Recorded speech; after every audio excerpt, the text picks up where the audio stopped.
ಮುಸಲ್ಮಾನರಿಗೆ ತುಂಬಾ ಒಳ್ಳೆಯದಾಗಿದೆ ಈ ಸಮೀರ್ ಅಹಮದಿಂದ. ಒಂದು ವಿಚಾರ, ಸಮೀರ್ ಅಂದ್ರೆ ಉರ್ದು ಅಲ್ಲಿ ಆತ್ಮಸಾಕ್ಷಿ ಅಂತ.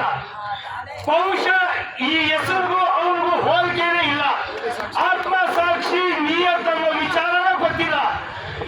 ಇದೇ ಜೆಡಿಎಸ್ ಪಕ್ಷದಿಂದ ಬೆಳೆದಿರುವಂತ ವ್ಯಕ್ತಿ, ಮಾಮೂಲಿ ಡ್ರೈವರ್ ಆಗಿದ್ದವನು. ಇವತ್ತು ನಮ್ಮ ಸನ್ಮಾನ್ಯ ದೇವೇಗೌಡ ಸಾಹೇಬರು ಅವನ ಕೈ ಹಿಡಿದು ಹೋಗ್ತಿದ್ದಾರೆ. ಇವತ್ತು ನೀನ್ ಯಾವ ಲೆಕ್ಕಕ್ಕೂ ಇರ್ತಿರ್ಲಿಲ್ಲ, ನಿನ್ನ ಯೋಗ್ಯತೆ ಏನಿರ್ಲಿಲ್ಲ. ಯಾವ ದೇವೇಗೌಡರು ನಿನ್ನೆಲ್ಲ ಕೈ ಹಿಡಿದು MLA ಮಾಡಿ ಮಂತ್ರಿ ಮಾಡಿದ್ರು, ಇವತ್ತು ಅವ್ರ ಬಗ್ಗೆ ನೀನ್ ಮಾತಾಡೋ ಯೋಗ್ಯತೆ ನಿನಗಿಲ್ಲ. ಗೌಡ್ರು ಕೊಂಡ್ಕೊಳ್ಳೋದ್ರ ಕಡೆಯಲ್ಲಿ ಅವ್ರ ಕಾಲ್ ಎಕ್ಕಡಾನು ಮುಸಲ್ಮಾನರ ಹತ್ರ ಎಲ್ಲರ ಹತ್ರ ಭಿಕ್ಷೆ ಕೇಳಕ್ ಹೋಗ್ಬೇಡ. ನಿನ್ಗೆ ಯೋಗ್ಯತೆ ಇದೆ, ನಿನ್ ಬಗ್ಗೆ ಮಾತಾಡು. ಇಡೀ ಮುಸ್ಲಿಂ ಸಮಾಜಕ್ಕೆ ದ್ರೋಹ ಮಾಡಬೇಡ, ಅವ್ರಿಗೆ ಅವಮಾನ ಮಾಡಬೇಡ.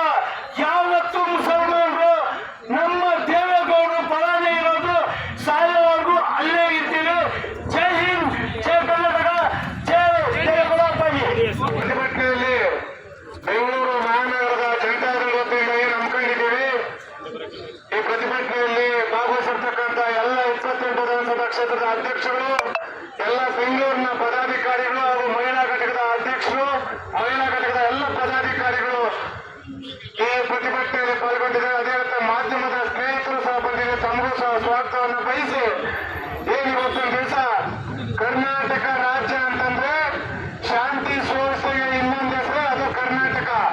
ಆದ್ರೆ ಇವತ್ತು ತಮ್ಗೆಲ್ಲರಿಗೂ ಸಹ ಗೊತ್ತಿರ್ತಕ್ಕಂಥ ವಿಚಾರ ಏನಪ್ಪಾ ಅಂತಂದ್ರೆ, ಈ ಒಬ್ಬ ಜಮೀರ್ ಯಾರು ಅಂತೇಳಿ ಯಾರಿಗೂ ಸಹ ಗೊತ್ತಿರಲಿಲ್ಲ. ಈ ರಾಜ್ಯದಲ್ಲಿ ಯಾವುದೋ ಒಂದು ಬಸ್ ಅನ್ನು ಓಡಿಸ್ಕೊಂಡು ಟ್ರಾವೆಲ್ಸ್ ಮಾಡ್ತಾ ಇರ್ತಕ್ಕಂಥ ಒಬ್ಬ ವ್ಯಕ್ತಿನ ಇವತ್ತು ಜೆಡಿಎಸ್ ಪಕ್ಷದ ವರಿಷ್ಠರಾಗಿರ್ತಕ್ಕಂಥ ಪೂಜ್ಯ ದೇವೇಗೌಡ ಸಾಹೇಬರು, ನಮ್ಮ ಪಕ್ಷದ ರಾಜ್ಯ ಘಟಕದ ಅಧ್ಯಕ್ಷರು, ಇವತ್ತು ಕೇಂದ್ರದಲ್ಲಿ ಹೊಸ ಮತ್ತು ಬೃಹತ್ ಕೈಗಾರಿಕಾ ಸಚಿವರಾಗಿರ್ತಕ್ಕಂಥ ಕುಮಾರಣ್ಣವರು, ಆವತ್ತು ಅವರು ಬಹಳ ಬಾರಿ ಹೇಳಿದ್ದಾರೆ. ಇದನ್ನು ಕುಮಾರಣ್ಣವರು ಹೇಳಿರೋದನ್ನ ಸಮೀರ್ ಅವರು ಬಹಳ ಬಾರಿ ಹೇಳಿದ್ದಾರೆ.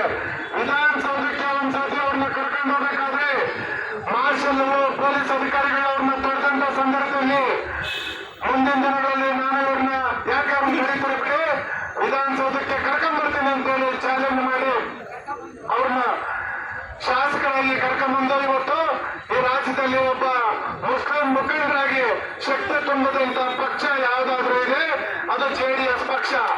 ಅಂತ ಪಕ್ಷಕ್ಕೆ ಇವತ್ತು ದ್ರೋಹ ಬಗೆದಿದ್ದು ಅಷ್ಟೇ ಅಲ್ಲ, ಇವತ್ತು